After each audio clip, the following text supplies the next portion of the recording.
എല്ലാവർക്കും നമസ്കാരം. NBN media ഇന്ന് വന്നിരിക്കുന്നത് തൃശ്ശൂർ ജില്ലയിലെ മണ്ണുത്തി ബൈപ്പാസിനടുത്തുള്ള ജയതാരകം ബസ് സ്റ്റോപ്പിലാണ്. ജയതാരകം ബസ് സ്റ്റോപ്പ് ജയൻ സാറിൻ്റെ സ്മരണാർത്ഥം നിർമ്മിച്ചിട്ടുള്ള ജയൻ സാറിനെ കുറിച്ചുള്ള എല്ലാ വിവരങ്ങളും നിലകൊണ്ടുള്ള ഒരു ബസ് സ്റ്റോപ്പാണ്.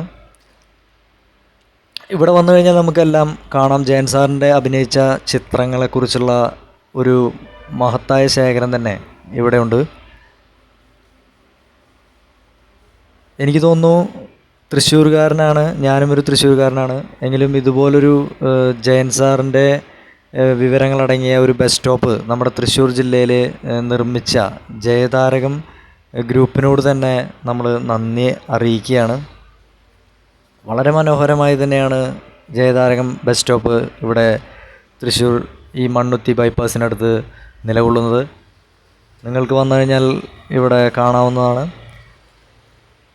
ഒരുപക്ഷെ എനിക്കറിയാം, ഞാനും ഒരു ജയതാരകം എന്ന ഈ ബസ് സ്റ്റോപ്പ് കാണുന്നത് ഇതുപോലെ തന്നെ മൊബൈലിലൂടെ വാട്സപ്പിലൂടെ അറിഞ്ഞിട്ട് തന്നെയാണ്.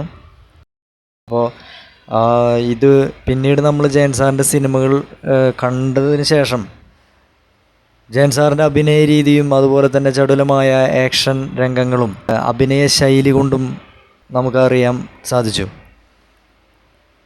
പിന്നീട് ഇതുപോലൊരു ആക്ഷൻ സൂപ്പർ സ്റ്റാർ മലയാളത്തിൽ വേറെ ഇതിന് ശേഷം ഉണ്ടായിട്ടില്ല. എനിക്ക് തോന്നുന്നു 1974 JC എന്ന സംവിധായകൻ സിനിമ ശാപമോക്ഷം എന്ന ചിത്രത്തിലൂടെയാണ് ജയൻ സാർ സിനിമയിലേക്ക് എത്തുന്നത്. പിന്നീട് ജയൻ സാറിൻ്റെ തരംഗമായിരുന്നു. അപ്പോൾ ജയൻ സാറിന് പിന്നീടുള്ള ഓരോ ചിത്രങ്ങളും മെഗാ ഹിറ്റുകളായിരുന്നു. ഏകദേശം 117ഓളം ചിത്രങ്ങളിൽ ഒരു തമിഴ് സിനിമയടക്കം അഭിനയിച്ചിരുന്നു.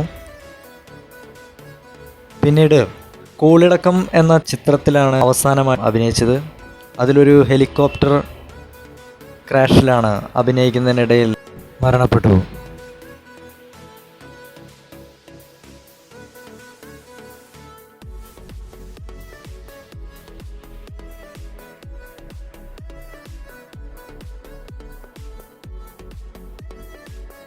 കണ്ണും കണ്ണും തമ്മിൽ തമ്മിൽ